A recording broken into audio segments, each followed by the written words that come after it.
Hello engineers, आज मैं लेके आया हूँ आपके लिए एक ऐसा टेस्ट जिसके बारे में सभी सिविल इंजीनियर्स को पता होना ही चाहिए।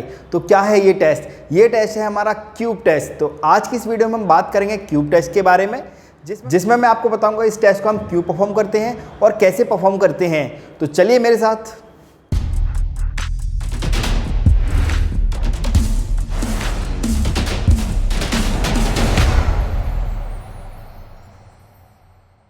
तो सबसे पहले हम यहाँ समझते हैं क्यूब टेस्ट के बारे में कि ये हमें ये करना क्यों होता है।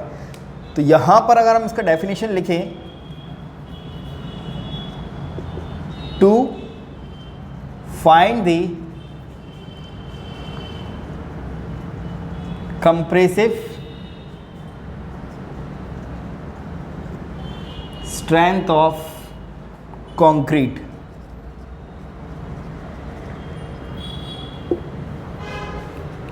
तो हम इस टेस्ट को इसलिए परफॉर्म करते हैं क्योंकि मुझे अपने कंक्रीट की कंप्रेसिव स्ट्रेंथ को पता करना होता है। क्योंकि कंक्रीट कंप्रेशन में बहुत अच्छा होता है, इसलिए मैं उसकी स्ट्रेंथ जो है वो कंप्रेसिव स्ट्रेंथ बोलूँगा, क्योंकि मुझे इसकी कंप्रेसिव स्ट्रेंथ निकालनी है। तो ये कब परफॉर्म होता है? तो ये उस समय परफॉर्म होता है जब भी हम कंक्रीट की कास्टिंग कर रहे होते हैं, तो हमें उसी कंक्रीट से हमारे कुछ क्यूब बनाने होते हैं और उन क्यूब के ऊपर हम टेस्ट किए जाते हैं, जिससे हमें पता चलता है कि जिस कंक्रीट की हमने कास्टिंग की है उसके अंदर उतनी स्ट्रेंथ है या नहीं कि वो हमारे बिल्डिंग के लोड को बियर कर सकती है। तो जैसा कि मैंने आपको बताया कि यहाँ पर हमें कुछ सैंपल तैयार करने होते हैं, तो हमें कितने सैंपल चाहिए होंगे क्यूब टेस्ट परफॉर्म करने के लिए, तो ये डिपेंड करता है कंक्रीट की क्वांटिटी पर। जैसे कि अगर आपके यहाँ पर कास्टिंग जो हो रही है 1 क्यूबिक मीटर से लेके 5 क्यूबिक मीटर तक कास्टिंग हो रही है, तो वहाँ पर जो हम सैंपल लेने वाले हैं वो लेने वाले हैं हम एक सैंपल।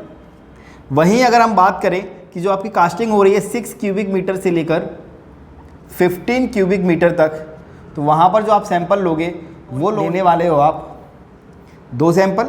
वहीं अगर आपकी कास्टिंग 16 क्यूबिक मीटर से 30 क्यूबिक मीटर तक हो रही है, तो वहाँ जो आप सैंपल लोगे वो लोगे आप 3 सैंपल।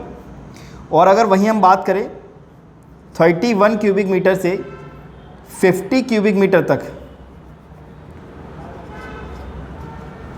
जो आप 31 क्यूबिक मीटर से लेके 50 क्यूबिक मीटर तक अगर कास्टिंग हो रही है, तो वहाँ आप सैंपल लेने वाले हैं 4 सैंपल। और अगर 50 क्यूबिक मीटर से ज़्यादा की कास्टिंग होती है आपकी कंक्रीट की, तो वहाँ पर हम +1 4 पर 50 क्यूबिक मीटर, यानी कि हम उसमें जो भी हमारे पास पहले वाला सैंपल होगा, यानी कि 4 में हम क्या करने वाले हैं +1 4 पर 50 क्यूबिक मीटर। अगर हम बात करें 51 क्यूबिक मीटर, तो 51 क्यूबिक मीटर के लिए हम 5 सैंपल लेने वाले हैं। कहाँ तक? 90 100 क्यूबिक मीटर तक। कितने सैंपल होंगे हमारे पास? 5। सिमिलरली अगर मैं बात करूं 101 से लेके 150 तक कितने सैंपल होने वाले हैं? 5 और 1 6। तो 50 क्यूबिक मीटर के लिए हर बार एक सैंपल बढ़ता जाता है। तो ये तो बात होगी हमारी सैंपल की, लेकिन हम बात करें एक सैंपल में कितने क्यूब बनाते हैं। तो जो हम टेस्टिंग करते हैं वो हम उनकी अलग अलग डेज में करते हैं। 7 डेज़ और 28 डेज़ पर जनरली इसकी टेस्टिंग की जाती है। अगर हम 7 डेज़ के लिए कर रहे हैं तो एक सैंपल में हमारे 3 ही क्यूब आएंगे, लेकिन हम 7 डेज़ और 28 डेज़ दोनों के लिए करना चाह रहे हैं तो हम एक सैंपल में 6 क्यूब ले सकते हैं। लेकिन अभी मैं जो आपको यहाँ पे स्ट्रेंथ निकालना सिखाऊंगा वो मैं आपको सिखाऊंगा 7 डेज़ के अकॉर्डिंग। तो अगर मैं बात करूँ कि मुझे 7 डेज़ पे ही मुझे अपने क्यूब की स्ट्रेंथ चेक करनी है, तो उसके लिए जो मैं सैंपल लूँगा वो कितने लेने वाला हूँ? यहाँ मेरे 3 क्यूब आएंगे। अगर मैं 6 क्यूबिक मीटर से 15 क्यूबिक मीटर तक की मेरी कास्टिंग हो रही है, तो वहाँ पर मेरे पास कितने क्यूब आने वाले हैं? 2 × 3, यानी कि 6 क्यूब। सिमिलर हमारा ऐसे यहाँ पे कितने आएंगे हमारे पास? 9 क्यूब। तो यहाँ से हम क्यूब की क्वांटिटी निकाल सकते हैं कि मुझे कितने क्यूब लेने हैं उसकी कंप्रेसिव स्ट्रेंथ निकालने के लिए। तो हम बात करते हैं इसको कैसे परफॉर्म करना है। तो हमारे पास कास्टिंग के समय साइड पर मोल्ड प्रेजेंट होने चाहिए, जिनका साइज होता है 150 बाई 150 बाई 150 mm। इसके अंदर हम सबसे पहले शटरिंग ऑयल या मोबिल ऑयल लगा देते हैं, जिससे कि हमारी कंक्रीट उस मोल्ड्स के साथ चिपके ना, उसके साथ बॉन्ड ना बना ले। तो उसके बाद जब हम इसके अंदर ऑयलिंग कर देते हैं, देन इसके बाद जो भी हम ग्रेड का कंक्रीटिंग कर रहे हैं उसी सेम ग्रेड का, उसी सेम कंक्रीट को हम मोल्ड के अंदर फिल करते हैं। फिर मोल्ड में कंक्रीट डालने के बाद हम इस पर इसकी डिटेल्स लिख देते हैं, जिससे हमें पता लग सके ये कौन सा क्यूब है, और डेट लिख देते हैं ताकि हमें पता लग सके ये किस तारीख को कास्ट हुआ था, जिससे हम टेस्टिंग का डेज निकाल सके कि हमें कितने दिन बाद इसकी टेस्टिंग करनी है। देन 24 घंटे बाद हम इस मोल्ड को ओपन कर लेते हैं। मोल्ड को ओपन करने के बाद हम इसे डायरेक्ट पानी में नहीं डालना है, आपको इसे कुछ समय के लिए क्यूरिंग करनी है पानी से। आप इसके ऊपर बोरी डालकर या गनीज बैग डालकर आप इस पर क्यूरिंग कर सकते हैं। देन उसके बाद इसे आप पानी में डाल सकते हैं। पानी में डालने के बाद जब आप 7 दिनों के बाद इसे निकालोगे तब जाकर आप इस पर टेस्टिंग कर पाओगे।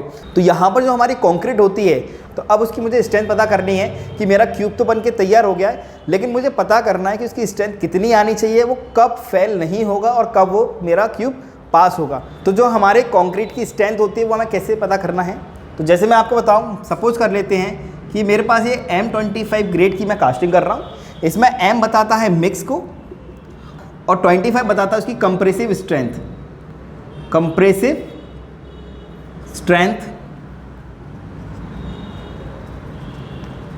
स्ट्रेंथ 828 डेज, यानी कि 28 दिनों में जो उसकी स्ट्रेंथ अचीव करेगा वो उसकी इतनी स्ट्रेंथ होनी चाहिए M25 का, अगर मैं कंक्रीट यूज़ कर रहा हूँ तो।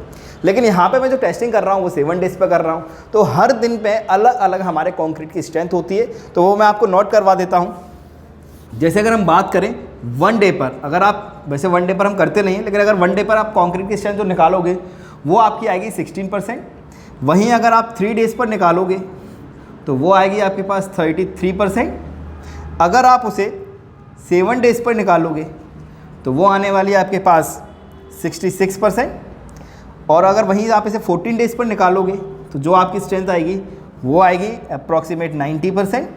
और अगर आप इसे 28 डेज़ पर निकालते हो तो ये लगभग अपनी 100%, मैं इसे 99% लिख लेता हूँ, क्योंकि पूरी इसकी स्ट्रेंथ गेन नहीं करता, कुछ कम रह जाती है। तो मैंने यहाँ पर जो उसको ले रखा है 99% तक, मतलब अप्रॉक्स पूरी हमारी स्ट्रेंथ उसकी मिल जाती है 28 दिन के बाद। लेकिन मैं यहाँ पर जो मैं टेस्टिंग करने वाला हूँ वो करने वाला हूँ 7 दिनों के अंदर। आप चाहें तो 7 दिन और 28 दिन दोनों भी इसकी टेस्टिंग कर सकते हैं और वहाँ से आप रिजल्ट पता कर सकते हैं। लेकिन मैं अभी आपको सिखाने के लिए 7 डेज़ पर इसकी टेस्टिंग करने वालों की हम इसे कैसे कैलकुलेट करेंगे। तो यहाँ पर अगर हम देखें 7 डेज़ पर जो स्ट्रेंथ निकल के आ रही है वो कितनी निकल के आ रही है, 66%। अगर मैं अपने 25 का 66% निकालता हूँ तो लगभग कितना आएगा ये,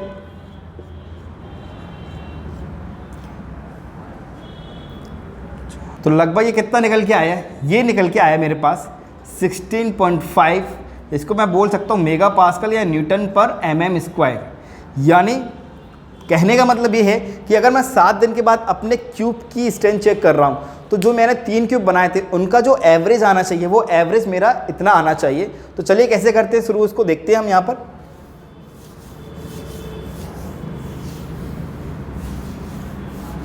तो जब हमारे क्यूब तैयार हो जाते हैं फिर हम उन्हें लेकर जाते हैं लैब। अब लैब में इसलिए लेके जाते हैं क्योंकि हमें इसकी टेस्टिंग करने के लिए एक मशीन की आवश्यकता होती है, जिसे हम UTM या CTM के नाम से जानते हैं, यूनिवर्सल टेस्ट लोड मशीन या कंप्रेसिव टेस्ट मशीन। तो यहाँ पर एक मशीन होती है, उसके बाद हम इस मशीन के अंदर अपने क्यूब को फिक्स करते हैं और फिक्स करने के बाद इस पर लोड लगाते हैं। तो हम यहाँ पर सपोज कर लेते हैं कि जो मशीन ने हमारा क्यूब पर लोड लगाया है तो वो कुछ इस तरीके से लगाया है कि जो हमारा फर्स्ट क्यूब था वो हमारा 340 किलो न्यूटन के लोड पर ही फेल हो गया। अगर हम बात करें सेकंड क्यूब की तो मान लेते हैं कि वो हमारा 380 किलो न्यूटन पे जाके फेल हुआ, और जो हमारा तीसरा क्यूब था वो हमारा 360 किलो न्यूटन पे जाकर फेल हो गया। तो इस तरह से हमने जो रीडिंग थी वो नोट कर लिए कि इतने किलो न्यूटन पे जाकर जो हमारा क्यूब था वो फेल हो गया। अब हमें पता करना है कि हमारा जो क्यूब था उसको वो हमारे टेस्ट में पास हुआ है या नहीं। तो सबसे पहले हम इनका एवरेज निकालेंगे, लेकिन उससे पहले मैं निकालूंगा इनकी कंप्रेसिव स्ट्रेंथ इंडिविजुअली। तो हमारे क्यूब फर्स्ट की कंप्रेसिव स्ट्रेंथ कैसे आने वाली है, तो उसका जो फॉर्मूला बनता है वो बनता है हमारा लोड अपॉन एरिया। तो जैसे हम यहाँ पर देख रहे हैं तो मेरा लोड कितना है 340 किलो न्यूटन, लेकिन मैं किलो न्यूटन को यहाँ पर चेंज कर लूँगा न्यूटन में, तो 1000 से मल्टीप्लाई कर दूंगा तो ये 1000 आ जाएगा। देन डिवाइड बाई एरिया, तो हमारे क्यूब का एरिया कितना होता है 150 बाई 150। अगर मैं इसको सॉल्व करता हूँ यहाँ पर तो इसको कैलकुलेट करने पर जो हमारा आंसर आएगा वो आएगा मेरे पास 15.11 न्यूटन पर mm²। अगर मैं सेकंड वाले क्यूब की स्ट्रेंथ निकालूँ यहाँ पर, तो यहाँ पर लोड कितना है मेरे पास 380 और इंटू 1000 करूँगा मैं, तो ये न्यूटन में आ जाएगा, डिवाइड बाय 150 इंटू 150 करूँगा, तो जो मेरे पास आंसर आएगा वो आएगा 16.88 न्यूटन पर mm स्क्वायर। तीसरा अगर मैं देखूँ तो यहाँ पे ये आएगा मेरे पास, तो ये हो गया मेरे पास 16 न्यूटन पर mm स्क्वायर।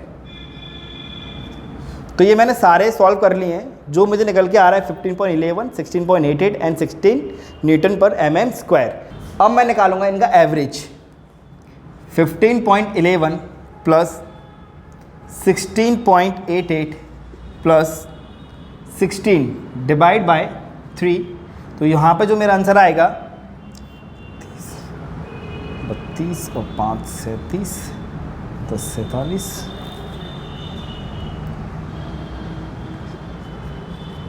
47.99। अगर मैं इसे 3 से डिवाइड करता हूँ तो ये लगभग मेरे पास आया है 15.99 न्यूटन पर mm स्क्वायर। तो जैसा कि हम यहाँ पे देख रहे हैं कि मेरा सॉल्व करने के बाद जो इनका एवरेज स्ट्रेंथ निकल के आया है वो आया मेरे पास 15.99 न्यूटन पर mm स्क्वायर। लेकिन मुझे रिक्वायर्ड कितना था, मुझे रिक्वायर्ड था 16.5 न्यूटन पर mm स्क्वायर। जैसा कि मैंने पिछली स्लाइड में आपको बताया था कि मेरे पास इतना रिक्वायरमेंट मुझे चाहिए था, लेकिन आया कितना, इतना। तो बेसिकली देखा जाए तो ये क्यूब तो मेरा फेल हो गया है, लेकिन हम इसको पूरे कंक्रीट को अभी हम टेस्ट रिपोर्ट सबमिट नहीं करेंगे। तो अब हम इसका टेस्ट एक और बार परफॉर्म करेंगे, और वो हम परफॉर्म करेंगे 28 डेज़ पर। तो 28 डेज़ के बाद हम इसकी एक बार और स्ट्रेंथ चेक करेंगे कि वहाँ पर कितनी आने वाली है। हो सकता है कि प्रॉपर क्यूरिंग ना हो पाई हो, या कुछ भी रीज़न हो सकता है जिसके कारण उसकी इतनी प्रॉपर स्ट्रेंथ नहीं आ पाई होगी।